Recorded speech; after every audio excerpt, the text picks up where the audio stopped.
Hi friend, आप लोग को स्वागत है। आज हम देखेंगे क्वेश्चन नंबर 5। क्वेश्चन है find the condition that the equation should have two root connected by the relation alpha plus beta equal to 0 है। ठीक है, अगर इस तरह का क्वेश्चन दिया रहे और कंडीशन फाइंड करना है तो कंडीशन का अर्थ होता है कि इस इक्वेशन के कोफिशिएंट के बीच में रिलेशन लाना है। ठीक है, तो बाई क्वाड्रेटिक इक्वेशन का कोफिशिएंट क्या है? P Q R S, P Q R S, इसके बीच में रिलेशन लाना। ठीक है, तो चलिए हम इसका सॉल्यूशन देखते हैं।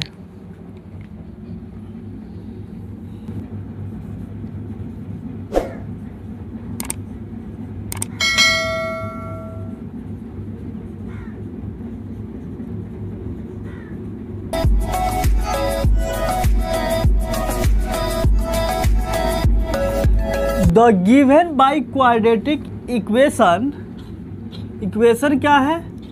x के पावर 4 प्लस पी एक्स के power Q x square R x plus S equal to 0।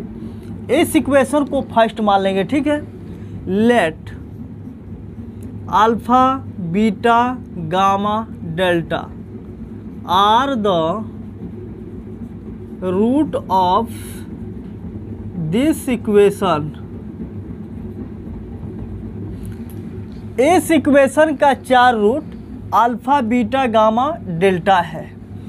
अब इस रूट के और इस इक्वेशन के कोफिशिएंट के बीच में रिलेशन निकालेंगे। ठीक है, रिलेशन क्या है? Alpha plus beta plus gamma plus delta equal to क्या होता है? यानी सम ऑफ द रूट्स। ठीक है, क्या होता है? Coefficient of minus coefficient of x Q by coefficient of x के पावर 4। तो एक्स क्यू का कोफिशिएंट क्या है? पी है। एक्स 4 का कोफिशिएंट क्या है? 1 है। अगर इसमें 1 से डिवाइड करेंगे तो कोई इफेक्ट नहीं पड़ेगा। ठीक है, इस इक्वेशन को सेकेंड।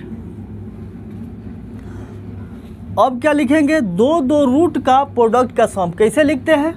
4 रूट है, अल्फा बीटा गामा डेल्टा। जितना डिग्री का इक्वेशन होता है उतना ही रूट होता है। यह बाई क्वाड्रेटिक इक्वेशन है, इसलिए 4 रूट है। ठीक है, दो रूट का प्रोडक्ट का सम लिखना है। ठीक है, कैसे लिखेंगे?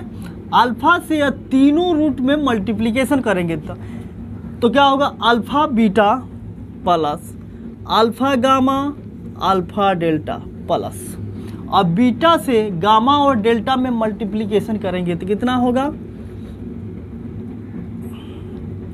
Beta gamma beta delta. अब फाइनली गामा से डेल्टा में मल्टीप्लाई कर देंगे तो कितना होगा? गामा डेल्टा इक्वल टू क्या होता है? Coefficient of x square by coefficient of x के पावर 4। ठीक है, तो देखिए एक्स स्क्वायर का कोफिशिएंट क्या है? क्यू है। अब यहाँ पे देखिए जो रिलेशन जो निकालते हैं रूट और कोफिशिएंट के बीच में, यहाँ पे जो साइन होता है यहाँ माइनस प्लस अल्टरनेट चलता है साइन। ठीक है, तो यहाँ पे माइनस तो यहाँ पे क्या होगा? प्लस होगा। ठीक है, इस इक्वेशन को 3 मानेंगे। ठीक है, अब लिखेंगे तीन रूट का प्रोडक्ट का सम। वो कैसे लिखेंगे? वो अल्फा से या तीनों रूट में मल्टीप्लिकेशन करेंगे। अल्फा से बीटा गामा मल्टीप्लिकेशन करेंगे, कितना होगा? Alpha beta gamma. ठीक है, अब गामा को छोड़ देंगे, अब अल्फा बीटा डेल्टा लिखेंगे, कितना होगा? अल्फा बीटा डेल्टा प्लस, अब बीटा को छोड़ देंगे। ठीक है, तो alpha gamma delta, alpha gamma delta. Finally beta gamma delta में मल्टीप्लिकेशन कर देंगे तो कितना होगा? Beta gamma delta equal to क्या होगा? माइनस, यहाँ पे माइनस है, प्लस है, यहाँ पे क्या होगा? माइनस होगा। तो क्या होगा? Coefficient of x by coefficient of x power 4, तो क्या होगा? Minus are. इस इक्वेशन को 4 and alpha beta gamma delta चारों रूट का प्रोडक्ट लेंगे, प्रोडक्ट ऑफ द रूट्स, क्या होता है, constant term by coefficient of x पर, कांस्टेंट टर्म क्या है, एस। इस इक्वेशन को 5 सो डैट, अब यहाँ पे ध्यान दीजिए क्वेश्चन में क्या है, sum of two roots will be 0, दो रूट का सम क्या है, इक्वल टू 0 है। तो so that alpha plus beta equal to क्या है, 0। इस इक्वेशन को 6। अब देखिए इस क्वेश्चन में क्या निकालना है, कंडीशन फाइंड करना है। तो कंडीशन का अर्थ क्या होता है कि इसके इक्वेशन के कोफिशिएंट के बीच में रिलेशन लाना। तो रिलेशन कैसे लाएंगे, अल्फा बीटा गामा डेल्टा को एलिमिनेट कर देंगे तो इस इक्वेशन के कोफिशिएंट के बीच में रिलेशन आ जाएगा। ठीक है, तो हमको काम क्या करना है, अल्फा बीटा गामा डेल्टा को एलिमिनेट करना है, यानी हटा देना है। We eliminate alpha beta gamma delta.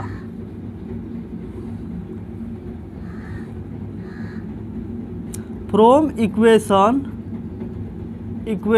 2 से इक्वेशन 6 तक, इक्वेशन 2 से इक्वेशन 6 तक अल्फा बीटा गामा डेल्टा को एलिमिनेट करेंगे। ठीक है, नाउ फ्रॉम 2 से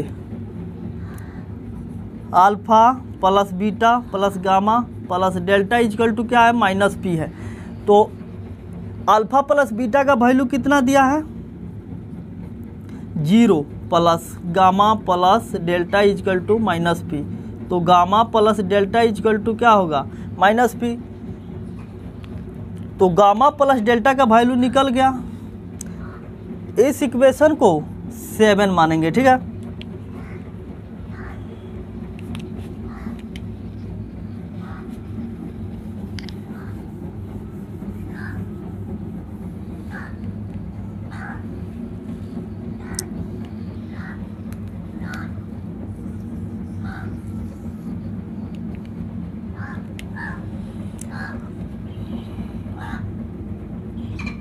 फ्रॉम 3 से।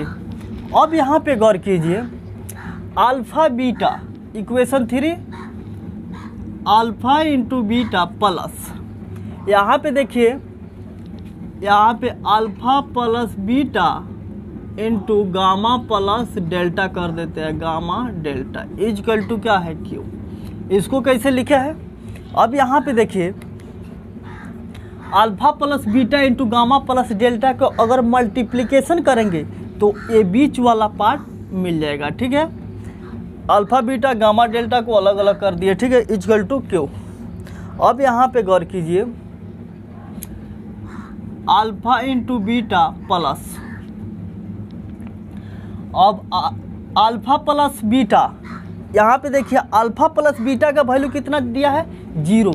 तो यहाँ पे 0 रख देंगे, gamma plus delta gamma into delta equal to 0। तो आप क्या कर देगा, 0 कर देगा। तो कितना होगा, alpha into beta plus gamma delta equal to Q. इस इक्वेशन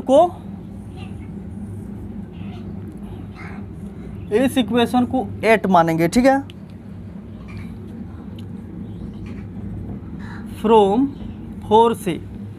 अब यहाँ पे गौर कीजिए, इक्वेशन 4 से चलना है। ठीक है, तो यहाँ पे 4 में देखिए, यहाँ पे देखिए तो अल्फा बीटा दोनों में अल्फा बीटा है, तो अल्फा बीटा क्या होगा, कॉमन होगा। तो यहाँ से कॉमन ले लेंगे अल्फा बीटा को। तो अल्फा बीटा को कॉमन लेंगे तो क्या होगा, गामा प्लस डेल्टा।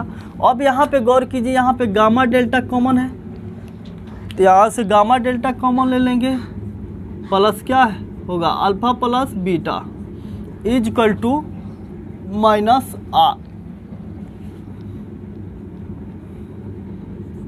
आर। अब यहाँ पे गौर कीजिए, alpha beta gamma plus delta का वैल्यू कितना निकला है, माइनस पी। तो यहाँ पे माइनस पी रख देंगे, plus gamma into delta. Alpha plus beta का वैल्यू कितना, इक्वेशन 6 से, तो इसका कितना है 0, ठीक है, इजकल टू -r। अब यहाँ पे गौर कीजिए, यह तो सिस्टम को 0 कर देगा, 0 से मल्टीप्लिकेशन है, तो क्या होगा अल्फ़ा बीटा इजकल टू, यहाँ से माइनस कैंसिल हो जाएगा, यहाँ से माइनस कैंसिल, और यह p मल्टीप्लिकेशन में उधर भेजेंगे तो क्या होगा डिवाइड हो जाएगा r/p। इस इक्वेशन को 9 मान लेंगे, ठीक है। अब यहाँ पे गौर कीजिए, अल्फ़ा इंटू बीटा का वैल्यू निकल गया। अब अल्फ़ा इंटू बीटा का वैल्यू इक्वेशन 5 में रखेंगे तो यहाँ से गामा इंटू डेल्टा का वैल्यू, गामा डेल्टा का वैल्यू निकल जाएगा। तो alpha beta gamma into delta का वैल्यू निकल जाएगा, इक्वेशन 8 में यहाँ पे रख देंगे, यही क्या हो जाएगा रिक्वायर्ड कंडीशन हो जाएगा। तो we put alpha beta equal to r/p in equation 5। Equation 5 में रखेंगे, क्या है alpha beta gamma delta equal to s है। यहाँ पे अल्फ़ा बीटा का वैल्यू कितना है r/p into gamma delta equal to s। यहाँ गामा डेल्टा का वैल्यू निकालेंगे तो कितना हो जाएगा gamma delta equal to SP/r। अब यहाँ पे गौर कीजिए, अल्फ़ा बीटा का वैल्यू भी निकल गया, गामा डेल्टा का भी वैल्यू निकल गया, इस इक्वेशन को 10। अब 9 और 10 को वैल्यू को इक्वेशन 8 में यहाँ पे रख देंगे तो यही क्या हो जाएगा रिक्वायर्ड कंडीशन। तो क्या करेंगे we put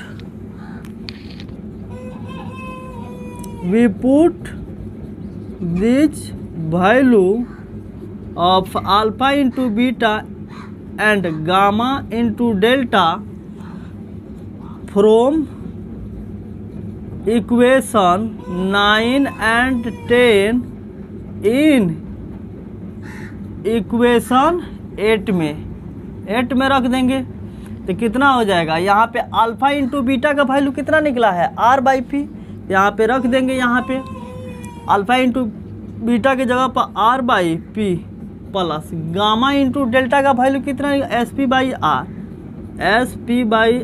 is equal to कितना है Q। अभी इसका एलसीएम ले लेंगे तो कितना हो जाएगा PR, P से P कैंसिल कितना हो जाएगा r² प्लस r से r कैंसिल क्या होगा SP² is equal to Q। अब क्रॉस मल्टीप्लिकेशन कर देंगे क्या हो जाएगा r² SP² is equal to PQR। यही क्या हो जाएगा which is the required condition, यही हो जाएगा रिक्वायर्ड कंडीशन। तो आई होप ये वीडियो आपको अच्छा लगा तो चैनल को सब्सक्राइब कर ले और बेल आइकन को प्रेस कर ले ताकि जब मैं वीडियो अपलोड करूं आप तक पहुंच सके।